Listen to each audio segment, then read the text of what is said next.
Désolée. Voilà. Ok, affiché.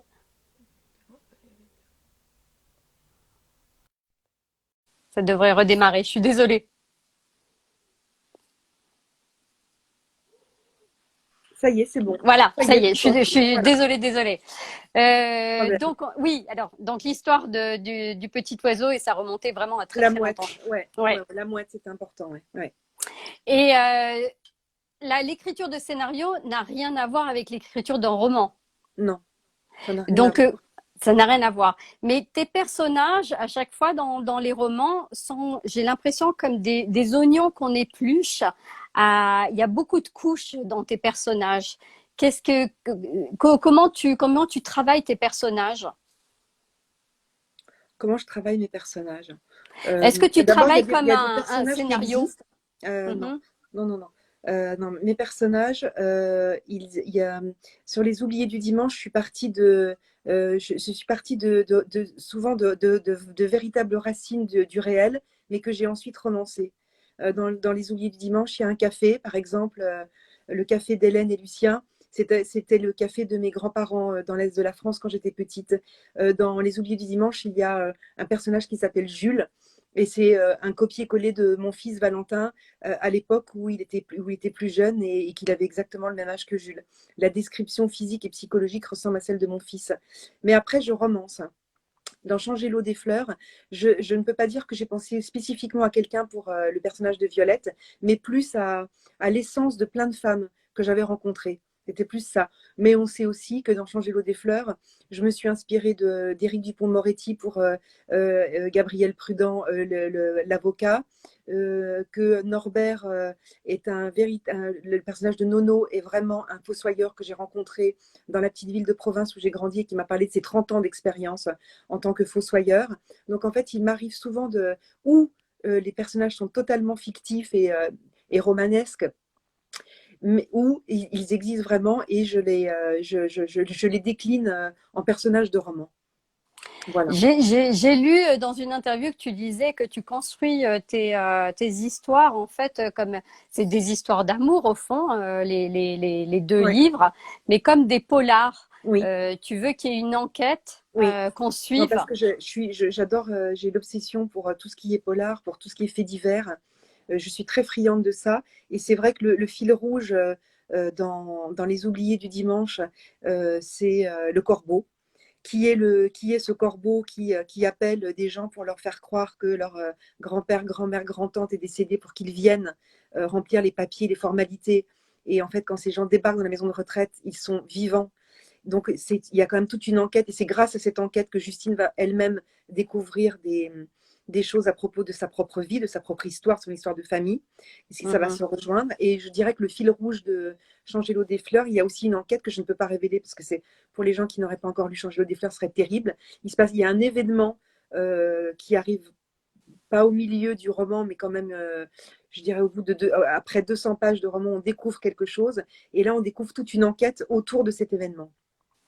Et excuse-moi de te couper. Quand tu construis ton histoire, est-ce qu'il y a, c'est une question que j'ai toujours voulu poser à un auteur. Est-ce qu'il y a comme un scénario, un corps de l'histoire où tu suis au fur et à mesure et tu développes au fur et à mesure, où tout est dans ta tête? Comment tu fais en fait? Alors en fait, au départ, donc naît une idée, deux, trois choses pivots, des choses très très importantes. J'ai toujours une fin, j'ai toujours ma fin. Ça c'est extrêmement important pour moi. Je ne commencerai pas un roman si je n'avais pas la fin. Par contre, les chemins que je vais emprunter pour aller jusqu'à cette fin, je ne les connais pas. Je me laisse D'accord. porter. Je me laisse porter. Un exemple sur les oubliés du dimanche, je révèle à la toute fin qui est ce fameux corbeau. Et ça, c'est un corbeau qui a changé en cours de route parce qu'il y a aussi quelque chose qui est très important, en tout cas dans la façon dont je construis mes personnages, c'est que c'est exactement comme dans la vie. Il y a des personnages auxquels je m'attache énormément et que j'ai plus envie de développer. Alors qu'a Hmm. priori, au départ, je les aurais peut-être pas autant développés. Donc, je Donc tout tombe aussi évolue. amoureuse de mes. Moi, j'ai besoin de tomber amoureuse de mes personnages. J'ai besoin de les aimer. J'ai besoin de les comprendre. Et donc, forcément, c'est un peu comme les rencontres qu'on fait dans la vie. Euh, Il y a des rencontres qui nous bouleversent, il y a des rencontres, on croit que ça va être important, ça l'est pas tant que ça, ou la toute petite rencontre qui est pas très importante, où on fait pas tellement attention à quelqu'un et puis d'un coup on se rend compte il reprend toute la place. C'est aussi ma façon de travailler. Donc je me laisse beaucoup, beaucoup de liberté en sachant que j'ai quand même la fin. Je sais où je vais, mais je sais pas quel chemin je vais emprunter. D'accord. Ce qui est aussi très plaisant pour soi-même parce que c'est un chemin Oui, tout à fait. qui est bourré Oui, de tout surprises. à fait. Tu, Oui, Tu as une écriture très cinématographique. oui. En tout cas, moi qui suis Je suis journaliste dans le d'accord. cinéma, je Mm. vois complètement toutes les Oui, scènes, je vois les oui. personnages, je sens les odeurs, je Mm. vois les couleurs. C'est parce que tu écris aussi des scénarios ou c'est ta manière Je d'écrire? pense que c'est complètement parce que j'ai commencé par l'écriture de scénario et que il y a aussi, c'est là où ça intervient mon œil de photographe de plateau. Ah oui. Euh, on me l'a souvent dit, on voit la photographe derrière l'écriture, mais c'est vrai que je pense plus en scène qu'en chapitre. Pour moi, ce sont des scènes qu'on pourrait presque prête à tourner, et alors que c'est comme ça que je suis constituée, sans doute. C'est sûrement pour Mhm. ça qu'il fallait que je rencontre Claude à un moment de ma vie et que ça a fini par que je suis allée au bout aussi de l'aventure de l'écriture de romans. Même si effectivement l'écriture de roman n'est pas du tout l'écriture d'un scénario, parce que déjà, moi je coécris des scénarios à quelqu'un qui me raconte l'histoire, donc je peux amener des idées, mais en fait je suis le fil conducteur de l'idée de quelqu'un d'autre. Et puis Mhm. surtout, quand vous écrivez un scénario, vous n'avez pas le coiffeur, vous n'avez pas l'habilleuse ou l'habilleur, vous n'avez pas le chef opérateur, alors que dans un roman, il faut tout donner. Il faut donner la lumière, il faut donner les vêtements, par exemple dans Changer l'eau des fleurs, les vêtements que porte Violette sont très importants. Elle porte toujours du sombre, mais on sait que sous ces vêtements, elle cache des couleurs. Euh, et tout ça, il faut faire tous les travaux, tout le travail des techniciens sur un plateau de cinéma, je le fais dans un roman. Alors que le scénario, vous faites il y a une sorte de colonne vertébrale. On peut faire des descriptions, bien évidemment, c'est très important. Mais après, on le confie à d'autres corps de métier. Alors que quand vous êtes dans le roman, vous faites tout le travail. D'accord. Et justement, bien sûr, il y a évidemment, moi j'allais te poser la question, mais quelqu'un pose la question, est-ce qu'il va y avoir une adaptation de Changer Alors, l'eau pour des fleurs en changer version l'eau des cinéma? fleurs, normalement, changer l'eau des fleurs devrait voir le jour au cinéma. J'en serai sans doute euh, l'auteur, en tout cas sur une version 1, c'est sans doute moi qui vais faire l'adaptation cinématographique. Je vais en écrire le scénario.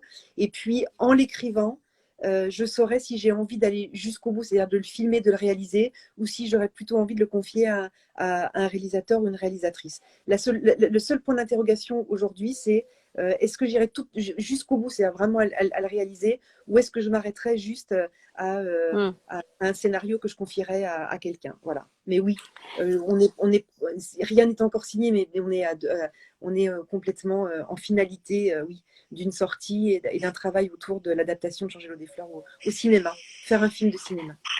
Et quand, alors le personnage de Violette est très visuel, comme on disait, est-ce que justement avec cette adaptation, t'as déjà pensé à quelqu'un ou pas encore au niveau de l'actrice?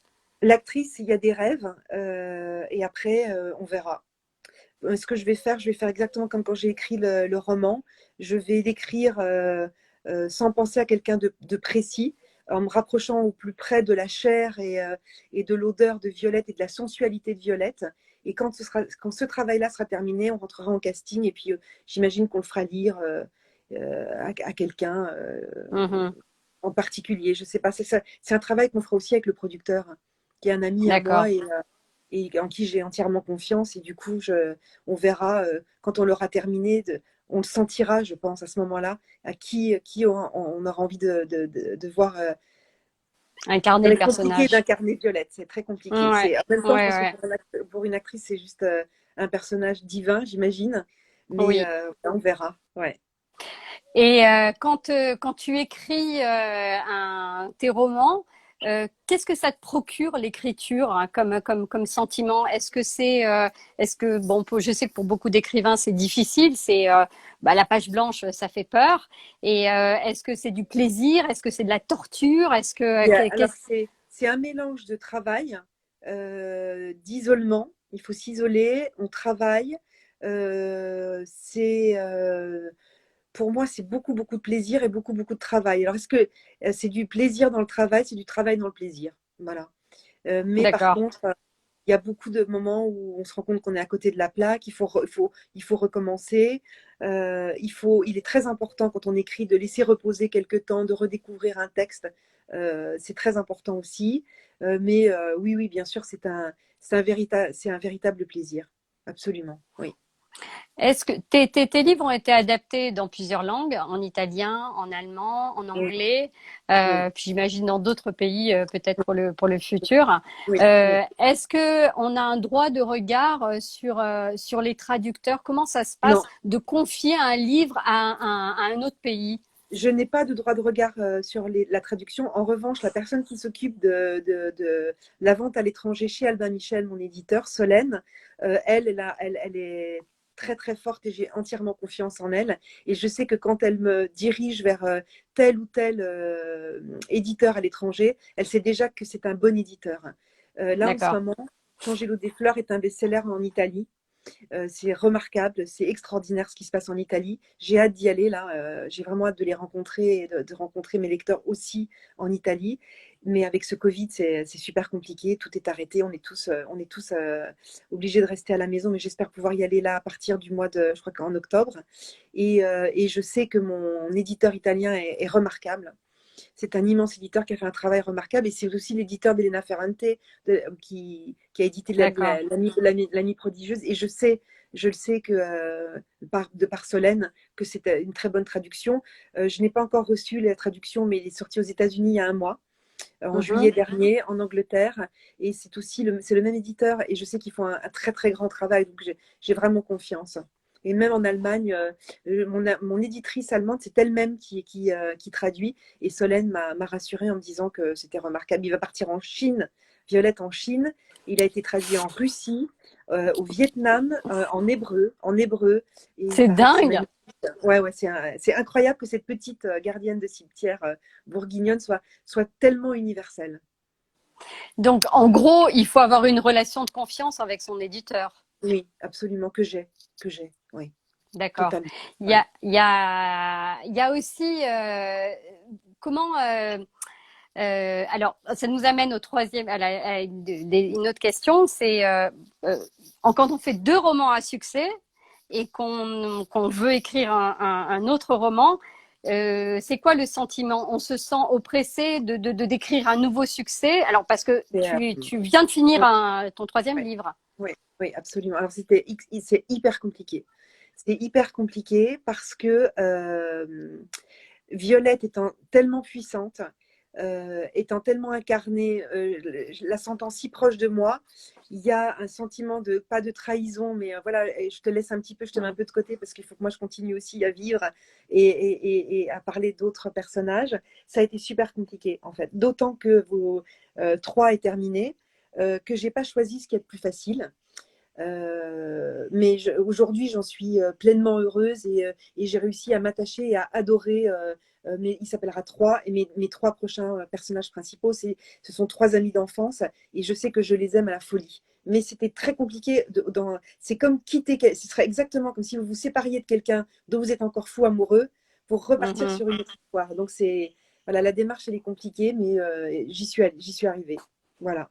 Et après, D'autant laisser plus au qu'on l'a lecteur faire. qui D'autant plus que tu la quittes pas vraiment, parce que s'il faut faire la promo Oui, encore dans d'autres mais pays, je dans pense d'autres que ça a langues. fait un bien fou. Je pense que ça a fait un bien fou et à Violette et à moi, parce que le fait qu'on se soit séparés toutes les deux pendant 2 ans, pendant l'écriture de l'autre roman, et que je la retrouve, parce que je voudrais commencer à écrire l'adaptation à partir de septembre, je pense que ça nous a fait un bien fou toutes les deux, parce que ça va être comme un rendez-vous amoureux, retrouver quelqu'un qu'on aime et Mhm. la transformer le roman en image et en scénario.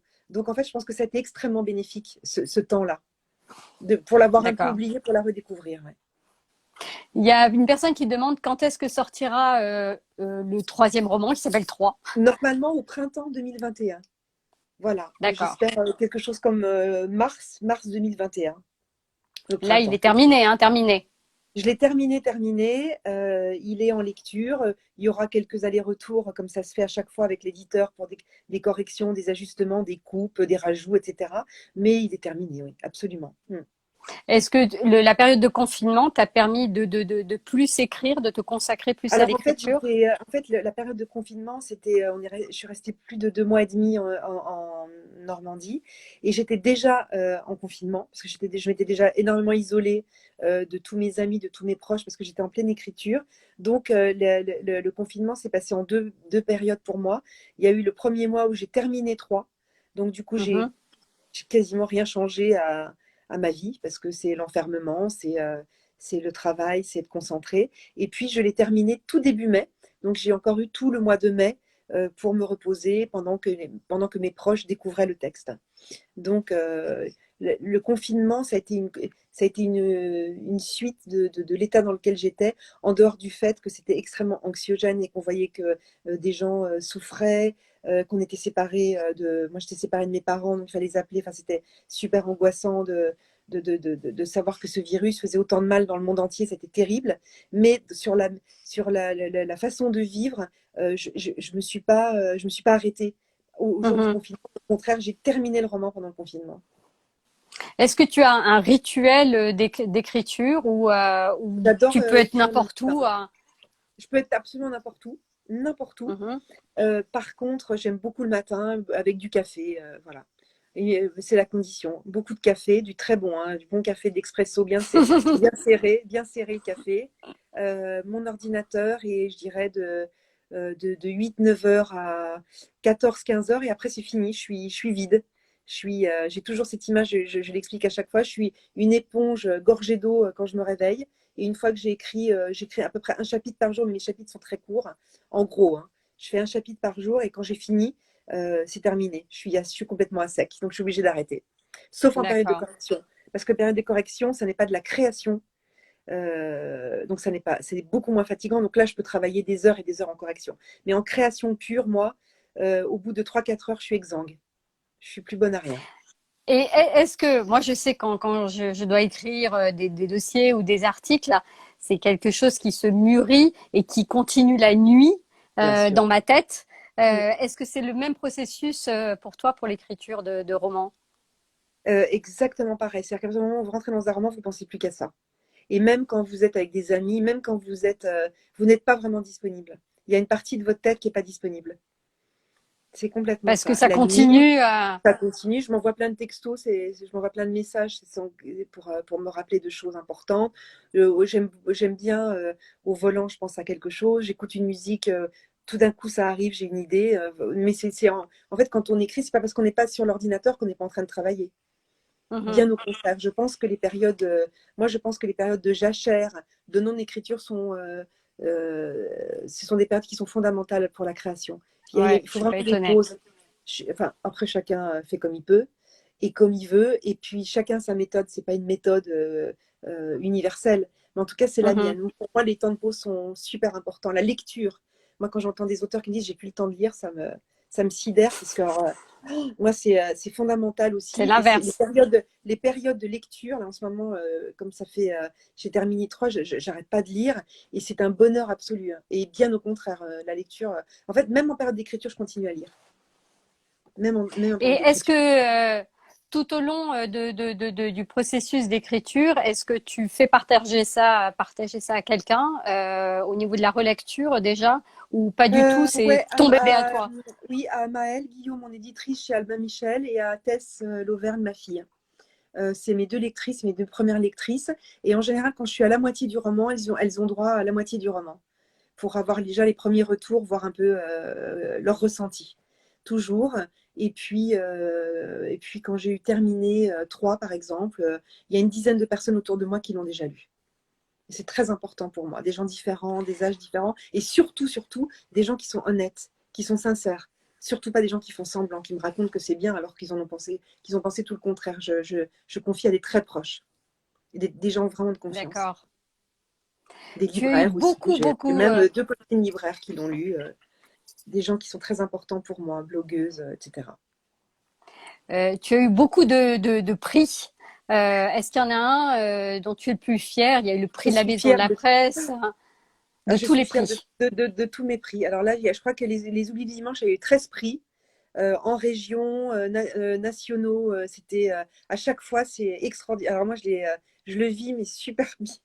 Mais vraiment comme un grand cadeau de la vie. C'est sûr que quand Nathalie Collard de chez Albin Michel m'a appelé pour me dire que j'avais le prix de la Maison de la Presse 2018, on pleurait toutes les deux. Hein. C'était un truc de fou parce que c'était un truc vachement important. Puis alors là, je ne vous raconte pas, le Graal, ça a été quand même le prix des lecteurs au livre de poche en littérature. Là, quand c'est les lecteurs qui vous Ouais. bénissent, qui vous choisissent, là, ça dépasse tout, quoi. Mais c'est vrai que je suis fière, mais tous mes prix m'ont rendue folle de joie, tous.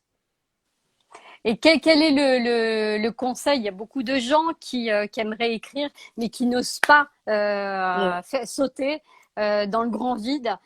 Qu'est-ce que tu peux leur conseiller Alors, la pour première chose bah, pour s'y moi, mettre? s'y mettre déjà, c'est il faut qu'il y ait une nécessité absolue. C'est-à-dire que si au moment d'écrire une histoire, on n'a pas une nécessité absolue de se dire si je l'écris pas, je vais mourir, c'est pas la peine, je crois. En tout cas, pareil, c'est pas universel. Moi, c'est ma méthode à moi. Énormément de travail et ne pas renoncer. Je me souviens que les Oubliés du dimanche, j'ai eu failli le brûler, mais 1000 fois j'ai failli le brûler, vraiment. Et je me souviens la première lecture de Changer l'eau des fleurs, j'avais 100 pages. J'avais écrit 100 pages de Changer l'eau des fleurs. Après, j'ai retravaillé 5 mois sur un scénario. Quand je l'ai relu, j'ai cru que j'allais mourir tellement c'était mauvais. Très, très mauvais. Donc, ne jamais se décourager et être très sincère. Ne pas chercher à bien écrire, épater la galerie, vouloir des prix, vouloir être reconnu, blablabla, blablabla. Surtout pas. Être très, très, très sincère. Alors, et moi, personnellement, mais ça, c'est personnel et c'était déjà le cas pour les oubliés du dimanche. Et après, je rebondirai là-dessus parce que c'est vachement important. J'ai toujours pensé à mon lecteur. C'est-à-dire que j'ai écrit 3 romans. J'ai toujours écrit les romans que j'avais envie de lire moi en tant que lectrice. Donc déjà, les oubliés du dimanche, Mhm, je jouais avec mon lecteur que j'avais aucune idée. Je ne savais absolument pas que j'allais être éditée. Je ne savais pas du tout. J'ai envoyé le manuscrit à Albin Michel sur les conseils d'une amie qui connaissait quelqu'un chez Albin, mais je ne savais pas du tout ce que ça allait donner. Et en revanche, honnêtement, et mes lecteurs, ils le savent, Changer l'eau des fleurs, je l'ai vraiment écrit pour eux. Parce que du coup, je m'étais dit, je vais faire les oubliés du dimanche, qui était pour moi une nécessité. Et puis, ce sera mon seul mhm. roman. Et comme j'ai eu 1000 vies, j'irai vendre des fruits et des légumes à Marseille ou je sais pas quoi. Mais j'arrêterai d'écrire. Et mes lecteurs des Oubliés du Dimanche m'ont tellement demandé, m'ont dit, Valérie, s'il vous plaît, ne vous arrêtez jamais d'écrire. S'il vous plaît, on vous attend. S'il vous plaît, continuez, n'arrêtez pas. Ça m'a tellement bouleversée. Je me suis dit, mais il faut que je continue. Et c'est comme ça qu'est née l'idée merveilleuse qui a changé absolument ma vie. Hein, ça, il faut le dire, c'est changer l'eau des fleurs, a fondamentalement changé ma vie. Et c'est Donc grâce c'est aux un lecteurs. besoin Moi, je vie, dois tout aux c'est lecteurs. un Moi, je besoin. dois tout aux lecteurs, ma maison d'édition, aux journalistes qui m'ont défendu, les blogueurs qui m'ont défendu. Je dois beaucoup parce que je vous disais tout à l'heure, dans le cinéma, on confie un scénario à tous les techniciens, mais un romancier, il confie son bébé, mais tous les libraires qui font un travail remarquable, tous les journalistes qui font un travail remarquable, les blogueurs, moi je ne connaissais pas le monde des blogueurs, mais je les suis, je les écoute, je suis fidèle à eux. Euh, les lecteurs, et puis la maison d'édition, c'est fondamental le travail de la maison d'édition. Fondamental. Si on n'est pas tout seul, c'est tout un réseau qui Et se met en place en fait. est-ce que tu arrives à entretenir justement avec des relations avec ce public qui te suit justement à J'essaie, travers les réseaux j'essaie, sociaux? j'essaie de répondre. Alors je suis super en retard là, hein, je demande pardon, pardon, mais je le ferai. J'essaie de répondre à tout le monde et sur Instagram et sur Facebook. Hein. Je Donc, suis, bah, j'en pas, suis je la suis preuve pas, je vivante, suis, hein. je suis pas en retard sur Insta, mais je suis vachement en retard sur Facebook. Je vous demande pardon, mais de toute façon, je répondrai. Dans les 2 mois à venir, je répondrai à tout le monde. Je trouve que ça, c'est le côté absolument extraordinaire des réseaux sociaux, c'est qu'on peut discuter avec nos lecteurs, dire en direct. Ils peuvent nous parler en direct et nous écrire en direct. Et Ça alors, m'a. dans ton troisième roman, juste pour donner un avant-goût à tes lecteurs, ça parle de trois personnages. Quelle est Euh, la trame un petit peu d'histoire? la trame, ce sont 3 amis d'enfance, 3 amis d'enfance qui se rencontrent en CM2. Ils sont tous les 3 nés en 1976 et c'est 30 ans de leur vie. Alors, c'est 30 ans de leur vie à la Valérie Perrin, comme dirait ma belle-fille Sarah, c'est-à-dire avec du passé, présent, passé, présent, passé, présent. Dans le passé, on voit tout de suite que ces 3-là sont inséparables et dans le présent, on se rend compte qu'ils ne se parlent plus. On imagine qu'il y a eu un énorme clash ou quelque chose de très grave qui s'est passé. Et au fur et à mesure qu'on avance dans le roman, on va découvrir pourquoi ces trois-là ont été séparés. Qu'est-ce qui a fait que la vie les a séparés? Et qu'est-ce qui fait qu'on perd nos amis d'enfance? Ou qu'est-ce qui fait qu'on les garde? Et qu'est-ce qui fait qu'on se retrouve? Et qu'est-ce qui fait que les liens ne sont pas tout à fait coupés? Et en fil rouge, toujours une enquête. On retrouve, on assèche une partie d'un lac dans la petite ville dans laquelle ils ont grandi, et on découvre une voiture. Et la date de la disparition de cette voiture correspond à une autre date. Et voilà, et je le construis aussi à nouveau un peu comme un polar. D'accord. Ok, Deux je vais garçons et une juste fille. regarder. Deux garçons et une fille. Je... Deux garçons et une fille. Bon, bah voilà, comme ça on a un petit avant-goût. Il faudra attendre donc le printemps 2021, mais bon, on va être patient. Juste, est-ce qu'il y a des questions voilà, chez nos lecteurs et qui voudraient poser des questions à Valérie? J'ai essayé d'en lire au fur et à mesure, mais bon, il y a que des compliments hein, de toute façon Ah ouais, hein, je vois, dans les j'adore déjà. commentaires. C'est fou, quoi. C'est cet amour pour tes personnages, je sais que moi, j'ai eu du mal à m'en détacher.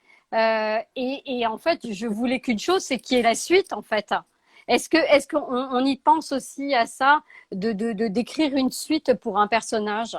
On m'a Est-ce qu'on demandé se la pose la suite, question? on m'a demandé la suite des Oubliés du Dimanche, qu'est-ce que devient Justine? On m'a demandé, et Violette, mais je crois que, je pense que dans les deux premiers romans, les boucles sont bouclées. Mais après, moi je dis jamais, je ferme jamais la porte à rien. D'une suite, non, mais quelque part, retravailler, changer l'eau des fleurs au cinéma, on peut rajouter des petites touches ou des petites choses en Ouais, plus, pourquoi pas? Ouais. Parce qu'en tout fin de à compte, fait. Alors, ouais, je ne peux pas raconter la fin de il y a Violette, des mais voilà, on questions, sent quand même que oui, elle on va est, elle pas est, le dire. elle est, elle est bien. Elle est bien. Mm. Il y a des questions. Quels sont tes coups de cœur lecture? Je dis toujours les mêmes parce que un de mes romans préférés, c'est Les Déferlantes de Claudie Gallet. Mais là, Ah oui.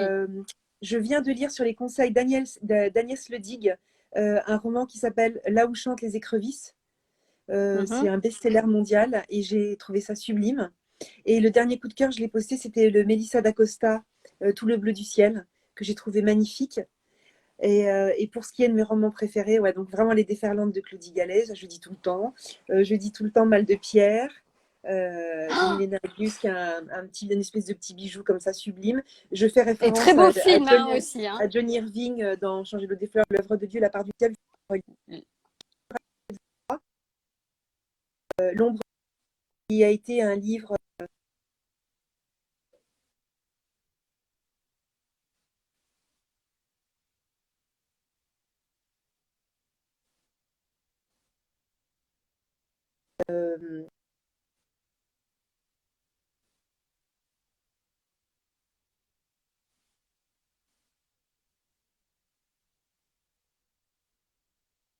famille,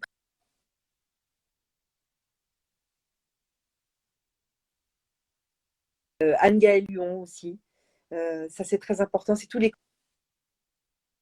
il y a plein de belles choses à lire. J'aime beaucoup aussi l'auteur qui a écrit L'Empathie.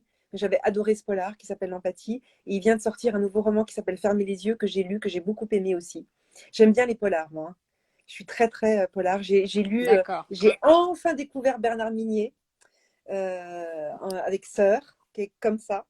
Et là, j'ai Glacé, que j'ai hâte de lire. D'accord. Je crois que, je sais pas, peut-être ta connexion, elle marche moins, mais Ah, là, ils me disent qu'il n'y a plus de son. Écoute, on va arrêter. Moi, j'ai été ravie de passer ce moment avec toi moi aussi. et de comprendre un peu comment se passe l'écriture d'un roman. C'est très intéressant et on n'en parle pas assez. Et donc voilà, je te remercie infiniment et on a hâte de lire en fait 3. Voilà. Et bonne Merci fin de beaucoup. vacances et à bientôt. Merci À beaucoup. Au bientôt. revoir Merci, Valérie. merci, Au merci. revoir. Au revoir.